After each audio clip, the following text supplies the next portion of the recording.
ठाणे शहरातील महत्त्वाचे युवा सेनेचे उबाटाचे युवा सेनेचे पदाधिकारी, उपजिल्हाधिकारी, उपजिल्हा प्रमुख, शहराध्यक्ष, विभाग अध्यक्ष, शाखा अध्यक्ष ही युवा सेनेची कोर टीम आज त्यांनी शिवसेनेमध्ये प्रवेश केला आहे। मी त्यांचं मनापासून स्वागत करतो, मनापासून त्यांना खूप खूप शुभेच्छा देतो। खरं म्हणजे आपण पाहतोय की गेल्या 2 वर्षापासून बाळासाहेबांच्या विचाराचं सर्वसामान्यांच्या मनातलं सरकार आम्ही महायुतीचं स्थापन केलं आणि त्यानंतर जे काही विकास कामांचा जो धडाका एक राज्यामध्ये जे काही विकास प्रकल्प उबाटा आणि महाविकास आघाडीने थांबवले होते, त्याच्यात स्पीड ब्रेकर टाकले होते, ते सर्व स्पीड ब्रेकर बाजूला करून विकासाला चालना देण्याचं काम महायुतीने केलं आणि आपण त्याचं प्रतिबिंब राज्यभरामध्ये पाहतोय। आणि त्याचबरोबर कल्याणकारी योजना ज्या आहेत, एकीकडे विकास आणि दुसरीकडे कल्याणकारी योजना देखील आपण ज्या 2 वर्षामध्ये सुरू केल्या त्याही जनतेच्या समोर आहेत। आता तर आपण मुख्यमंत्री माझी लाडकी बहीण योजना असेल, मुख्यमंत्री युवा प्रशिक्षण योजना असेल, मुख्यमंत्री अन्नपूर्णा योजना असेल, त्याचबरोबर मुख्यमंत्री शेतकरी वीज बिल माफ जी योजना आहे, जी 7.5 HPचं हॉर्स पॉवरची मोटर लावून शेती पंपाने शेती करणाऱ्या शेतकऱ्यांचं वीज बिल माफ केलं, मुलींना हायर एज्युकेशन मोफत केलं।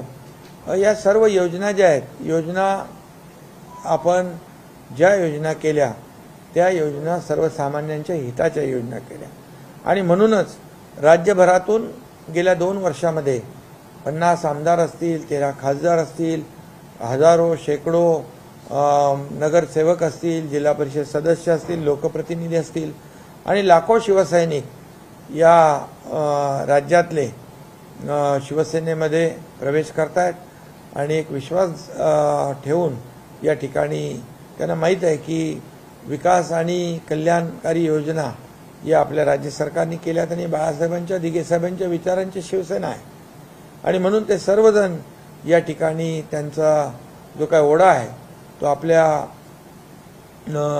शिवसेना पक्षात आपण पाहतोय आणि सर्वसामान्य लोकांना जे हवं आहे ते देण्याचं काम आपलं सरकार करत आहे।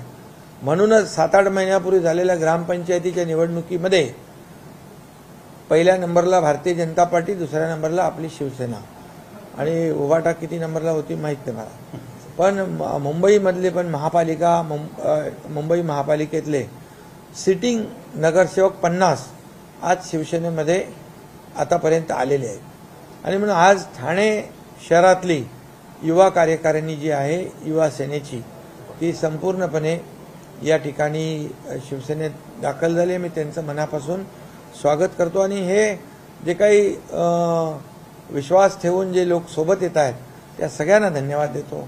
यापुढे हा सिलसिला असा सुरू राहील।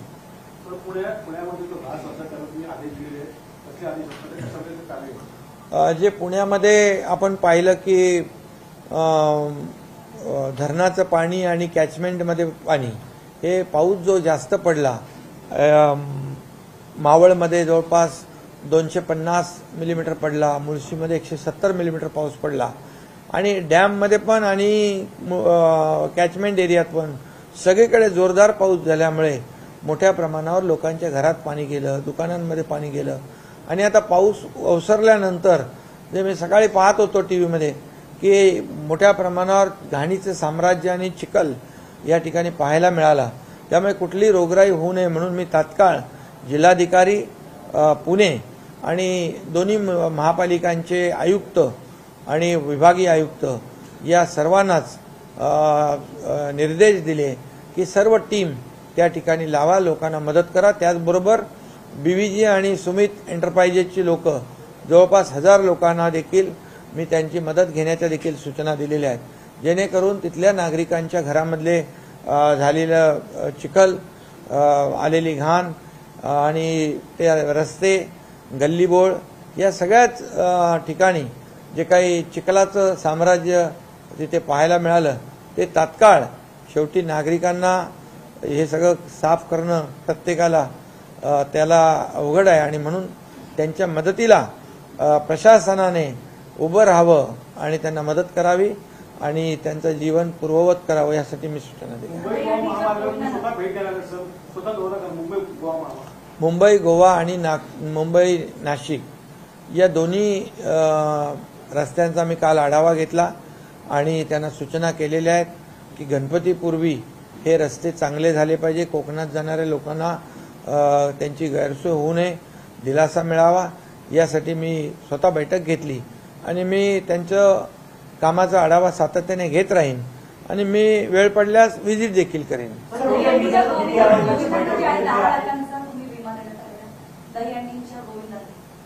त्यांना गेल्याही वर्षी आपण विम्याचं कवच दिलं होतं.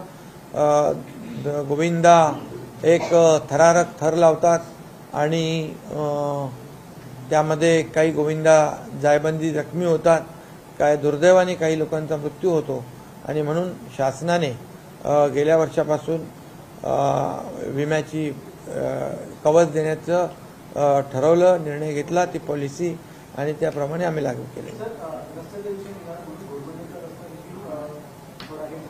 घोडबंदरच्या रस्त्याच्या देखील PWD आणि महापालिका आयुक्तांना सूचना दिल्यात. जेवढे रस्ते आहेत हे सर्व रस्ते त्यावर तात्काळ दुरुस्त व्हावेत. त्यामुळे वाहतूकदारांना प्रवाशांना त्रास होऊ नये याची काळजी घेण्याची सूचना मी दिलेल्या आहे.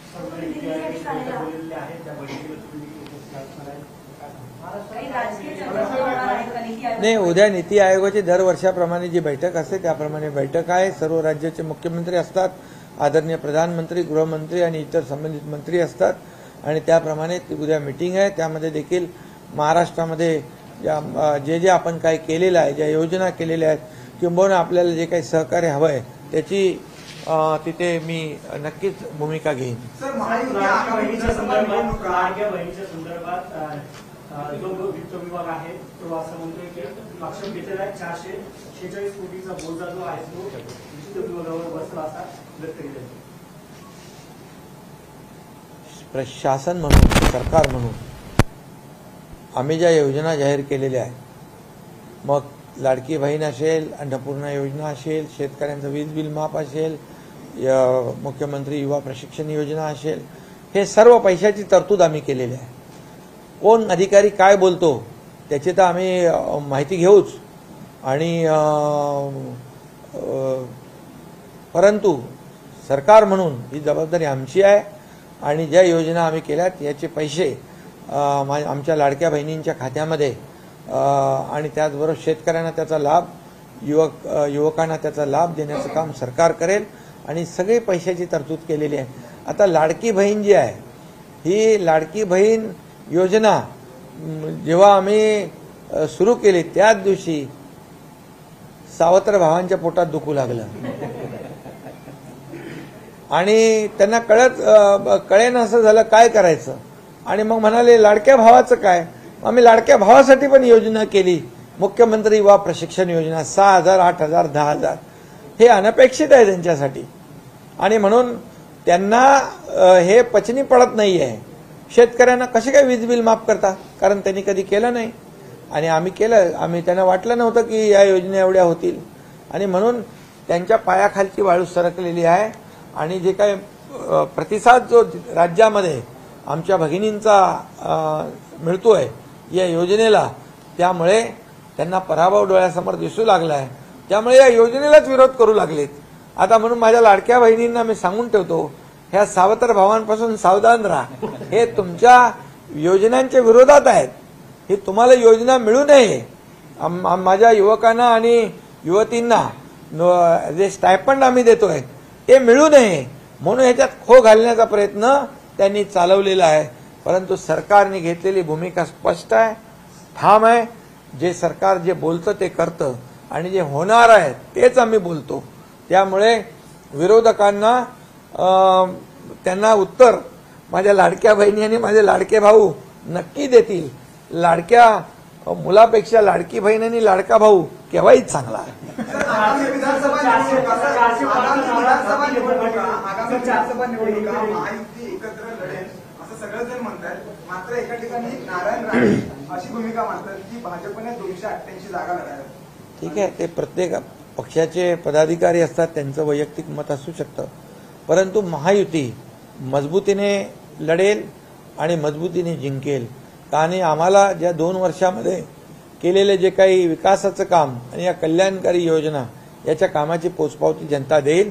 2.5 वर्षामध्ये महाविकास आघाडीचं काम तुम्ही बघा आणि 2 वर्षाचं महायुतीचं काम बघा, याचा तुलना करा. काम करणाऱ्या लोकांना, निर्णय घेणाऱ्या लोकांना लोक मतदान करतात. घरी बसणाऱ्या लोकांना लोक नाकारतात.